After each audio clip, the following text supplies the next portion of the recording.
So after the big success of The Evil Dead in 1981, it took him some time, but in 1987 the screens ran red with blood once again for Evil Dead 2.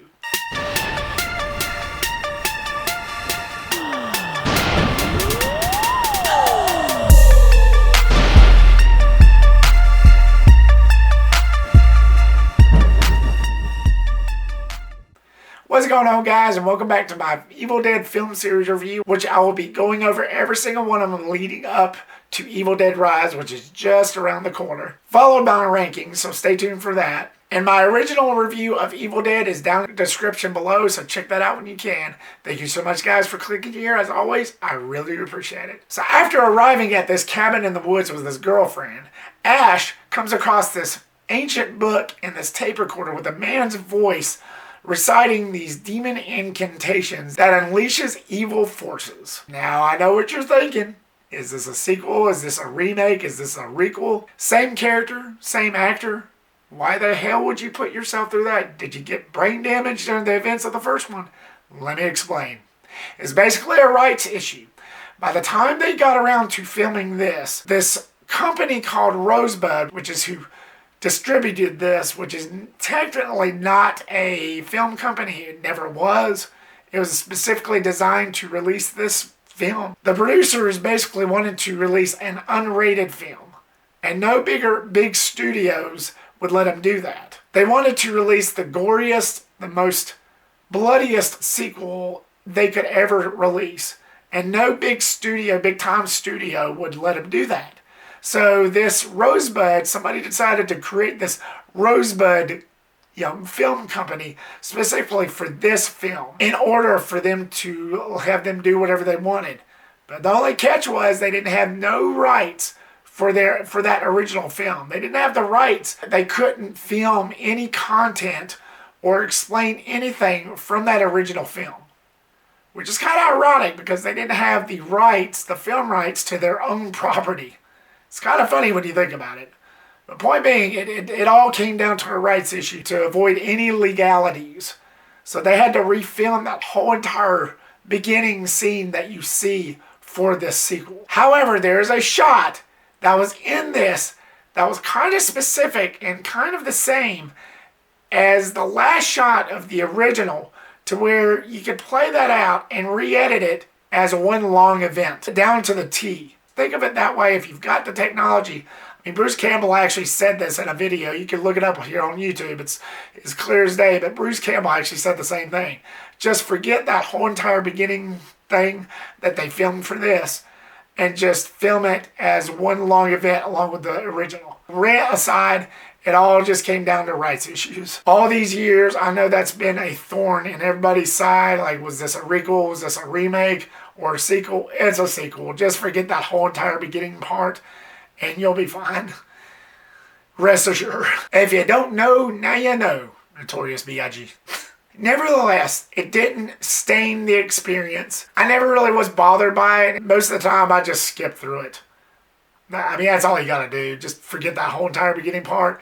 I mean, for this review, I watched the entire thing, as I always do for these reviews, but just skip over it. That's what I usually do any other given day. I mean, in all fairness, since I was introduced to this one first, like I said in the last video of the first review, I was introduced to this one first. So to me, growing up, it was like the first one. Yeah, of course, it kind of did bother me once I started watching the first one. But in all fair love and gore, I never really cared. It's not like it made me go, well, this sucks. I'm never watching this again. So that being said, was this one actually better than that original? This blow me out of the water? Let's find out. Let's start off with the positives for Evil Dead 2. I gotta say, like the original, the visuals hadn't really missed a beat. You still get that very cool Sam Raimi type of style of filmmaking that he clearly showed and has already established himself by this point. Like with the original, it really hasn't missed a beat visually. Like with the shots and the vertical angles and the overhead shots and the close-ups. I mean, granted, it wasn't as effective as the original because we've already seen it by this point. but he still managed to find a way to try to make it original and make it more tense. It still held up well. It still held up very well. Knowing that back then, like following his original film, you still get that trend that Sam Raimi has pretty much established himself and is pretty much well known for. Proving once again that he is a pretty capable director and manages to find new ways to pretty much astonish you. His style, his vision, like I said, it wasn't as effective as the original, but you can tell that there was a bunch of things that he put in that he tried to make it look original. He tried to put a fresh take on.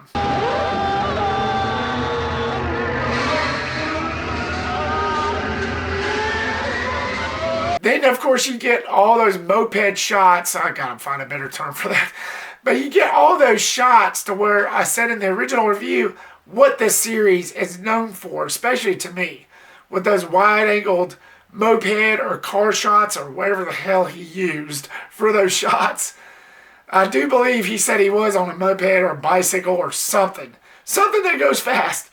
Whenever a demon is coming after somebody and whenever it's going towards the cabin, it's just that thing that you get in an iconic franchise like this that is known for. That is that is the most iconic segment.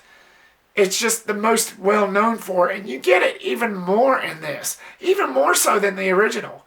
In the original, I believe it was like maybe a couple of scenes, but in this, it's pretty consistent. It's pretty consistent. For that, I gotta give this sequel props. I really do enjoy watching those first-person, if you want to put another term to it, first-person shots. It's more direct, it's more in your face, pretty kick-ass. That is definitely not lost in Evil Dead 2. And once again, Bruce Campbell proves himself worthy of this character. Like in the first one, he plays that oddball character that you wouldn't think he'd last for 5 minutes in something like this, in a franchise like this. But this is his franchise. Well, up to Army of Darkness anyway. This is his franchise. And Bruce Campbell, just like in the first one, he proves once again that this character is actually pretty good. Is actually one of those, again, I'm going to use that term that I used so loosely in the first one, that final guy that we expect in this franchise. That's always going to be weird to me because I'm always so used to saying final girl. But again, Bruce Campbell holds up pretty well in this. Groovy. I mentioned the type of that cowardly vibe that he kind of sent out in the first one. It seeps more into the Army of Darkness more than anything else. But you get that same trait. You get that same vibe off of him to where by the third act, well, like the first act, it mostly shows him like just going up against this craziness. And then like whenever those other characters come in, like he feeds off them pretty well to actually make you kind of care for this character. Just root for him, even though he's not your typical, hero, but he is like an anti-hero nonetheless. And like in the first one, it seeps in through this one. But like that cowardly vibe like seeps more into Army of Darkness, which I'll get into in that video. But still, Bruce Campbell, he did a pretty good job in this. Great performance, solid. It was still a good job from him. I like the whole thing where they threw in that Ash got possessed. Not only did that add to the spice of what this franchise already established itself, but it just goes to show the audience that not only do you have to deal with the evil forces that this franchise has pretty much thrown out, it's that the hero himself can get possessed and that nobody is safe. You don't know when he's going to get possessed, and that you feel like you're in danger even more so because of that. It's just that freshness. It was a good way for them to raise the stakes. And it just threw out a little bit more than just some guy running around the cabin with a shotgun. Just that whole fresh take that I really appreciated. And the gore, once again, it delivers. Even more so than the original. And once again, you have scenes where the house pretty much vomits up blood. And then you get head sawings, and then you get corpses running around with saws, just chopping up everything, and then like mostly themselves by accident, but still nonetheless, they go all out. They go all out. And as I mentioned at the beginning of this video, if it wasn't for that company that was specifically designed to make this movie, it would have been that crazy. It would have been a watered down, gingified version of Friday the 13th, pretty much. And you know, it would have been the same. That's for damn sure. You get the house vomiting up blood on Bruce Campbell, pretty much. A guy gets dragged down to the cellar with a tub of blood in response. It's just all crazy. It's just all batshit crazy. It was madness. Like I said, it was even more than what the first one provided. It was more gore, more carnage. Just like Randy said in Scream 2. They actually delivered in this sequel. In that little segment where Ash's hand gets possessed just randomly, where he ends up having to cut it off, saw it off actually, and then he ends up facing up against it when the hand crawls behind the wall to where the aforementioned blood just starts spewing all over him. Whether that's from the hand or the house, we don't know, because that happened right after he shot at it. He had the shotgun, and it was just like a face-off, and that was pretty hilarious. That was a nice touch. It's just something that I don't know if it was scripted or if it just a random thing that was just thought up on set, but I thought that was a pretty nice touch. Which actually becomes a crucial, vital part by the third act, and which definitely seeps in through Army of Darkness. That was a pretty cool added extra ingredient that they, decided to throw this movie a bone and make it even more of a thrill ride. And you get this whole thing to where whenever Ash is possessed by this demon, they have this whole necklace thing to where Ash gave his girlfriend at the beginning before she got possessed, and he had to put her down and everything, to where when he's holding it and he's possessed, that's like a kryptonite to the demon. And he's holding it like this, and he starts crying, and then the demon just gets banished. That was a pretty cool trait. It was like sort of a redeeming quality of defeat for this demon. And I've got to mention the prosthetics. Like in the first one, it still held up really well. The way the people looked when they were possessed, and just the carnage and the dismemberments, and again, it just felt real because it wasn't CGI, it wasn't green screen, it was authentic. And it just made it feel real. Just like I said in the first one, it made it feel real. And the way the people looked in this one compared to the first one looked more menacing. Yeah, it's like they even upped the ante on that as well. Like there's this one monster that was in the fruit cellar that was trapped in the fruit cellar who morphs its head into this snake-like thing. As cheesy as that looks whenever it's actually transforming, it still looked pretty cool. I like that, little aspect of it, that demon or whatever it was, Kandarian demon, I believe that's what they called it, who was actually played by director Sam Raimi's brother, Ted Raimi. So I thought that was a pretty interesting tidbit. But that whole thing with that monster was pretty cool. Swallow your soul. Now as we get to the not so nice portion of this review, and regrettably it's a little bit more than what I had for the first, but it will not reflect as I feel about this movie as a whole. So as we dive into our next, you get these other characters that show up later on during the second act I never really felt 100% about. I mean, compared to the kids in the original, the characters for Evil Dead 2 that shows up later on, they had their moments. I just always felt resistant towards them compared to what I felt about the kids in the original. They didn't annoy me. Let's get that clear. They didn't completely annoy me. But they wasn't the same as how the kids were written in the original. Like there's this one hillbilly guy that in some scenes, I just want him to die off right away. Eventually he does, but some scenes he was an asshole. Just your typical, thinks he knows it all. He tried to take control over situations. And it's like, dude, just chill the hell out already. But he did have his moments.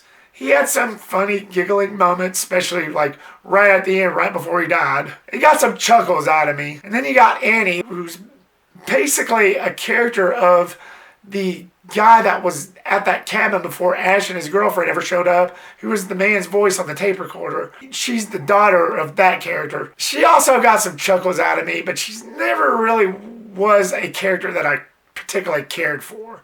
She's not really one of those that I really jumped up and down for and, was hoping that she would make it. She just never really caught me. But she did get some chuckles out of me, like with the whole scene after Ash was finally cured of that demon. She kept on coming at Ash with an axe and trying to attack him. And it's funny because the way this scene played out and just the way she carried this character, the way she would scream and the way she would just carry herself, just got some chuckles out of me. But she's just never really been one of my favorite characters of this film, who was actually supposed to be someone important. See, that's the thing. It's like she's supposed to be someone important, but I never really cared for her, so that doesn't really mix. But again, she didn't really annoy me completely, fully. It's just her reactions was laughable, is all I'm trying to say. What she lacked of in character, she pretty much made up for in hysterics. No, wait! Listen to me! I'm all right now! That thing is gone! And the only negative I have, and this is kind of a ongoing thing with this film, that most other people has as well. I just felt like it didn't really know what it was. You have some scenes where you see the girl raising from the grave, where Ash is looking out, and you see this figure just dancing and doing all these stripper moves, and it's like, really, what the hell? It just felt like it wasn't a full-blown horror film. It's like some scenes it was acting like a horror film, and other scenes it was acting like a comedy film. Like the scene where he started laughing in the room with the turning deer head on the wall and the laughing lamp and all the objects that was around him. They were just cutting up, and then Bruce Campbell started looking at the screen and laughing hysterically.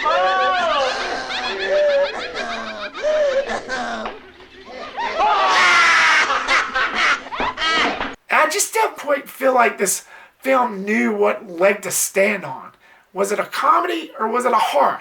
Pick a freaking side. I just felt like it didn't really know what the hell it was. To where you got the first one, that's a full-blown horror movie. It definitely knew what the hell it was. And then you got Army of Darkness, which is comedy and slapstick mixed with horror, but it balances more. With this, it just felt like it was all over the place. Just never balances out with Evil Dead 2. Was this sequel as good as the original? No, not really. But I'm not going to let that falter my opinion of this film. It was still enjoyable, it still had its moments, and it's a happy accident. So Evil Dead 2, or Evil Dead 2, Dead by Dawn. I still don't know why they dropped that. What was your thoughts on it? Are you a fan? Were you a fan of the whole flip and switch, whether it was a comedy or a horror? Are you somebody that can tolerate that? Or are you somebody that just wanted it to be full-blown horror or full-blown comedy? Separate. Pick a side. Leave me a comment down below and give me your thoughts. Thank you so much, guys, once again for watching this. I really do appreciate it. Like, subscribe, comment, and share the big four. And make sure to click that bell icon so you don't miss a thing. And I will see you on the next one. Peace.